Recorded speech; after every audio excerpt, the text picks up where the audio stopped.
Rodrigue Oquendo et Didier Quentin. Il est 11h30.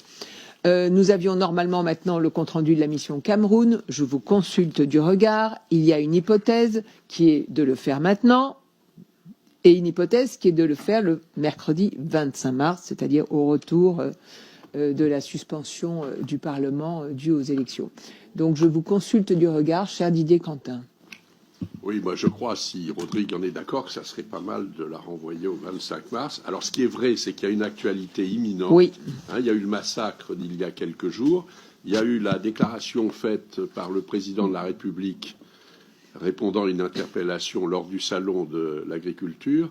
Et il y a eu cette nuit la réaction aussi du président Biya, en tout cas de son cabinet. Et il y a eu la Cour constitutionnelle camerounaise qui a annulé les élections législatives dans la partie anglophone. Dans la partie dite NOZO, oui. Nord-Ouest-Sud-Ouest, c'est-à-dire la partie anglophone.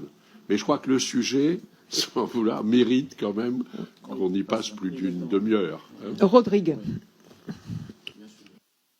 Oui, je suis bien d'accord de le reporter au 25. Ça mériterait qu'on ne passe pas juste une demi-heure parce que les collègues vont partir à d'autres réunions et qu'on le reporte au 25 mars et qu'on puisse en discuter vraiment d'une façon beaucoup plus approfondie. Je suis plutôt de cet avis-là. Didier Quentin, un mot encore ? Non, je confirme. Non, c'est un pays très attachant avec lequel on a beaucoup de liens. Notre collègue, dont je salue la présence, Sébastien Nadeau, y est maintenant fort connu à la suite de la question qu'il a posée au gouvernement il y a quelques semaines.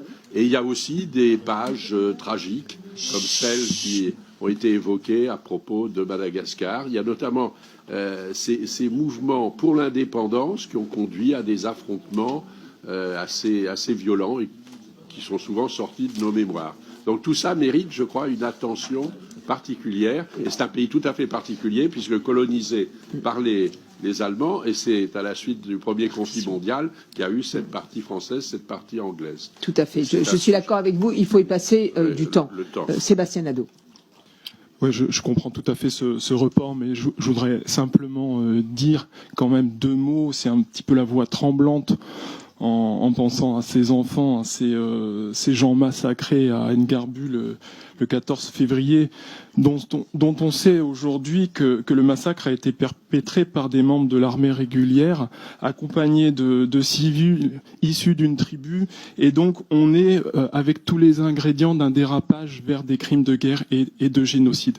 Je veux simplement attirer l'attention vraiment auprès de mes collègues. On est dans un moment terrible et il faut vraiment qu'on soit très présent à poser un regard sur le Cameroun, et il n'est pas question d'ingérence mais vraiment d'aider un pays ami dans cette circonstance. Je suis tout à fait d'accord avec ce que vous avez dit, avec ce qu'ont dit Didier Quentin et Rodrigue Oquendo. C'est un moment très difficile pour le Cameroun et donc de toute façon nous avons besoin effectivement d'en parler, nous avons besoin d'être là et de pouvoir accompagner ce qui est possible. La situation est vraiment mauvaise, très mauvaise sur le terrain.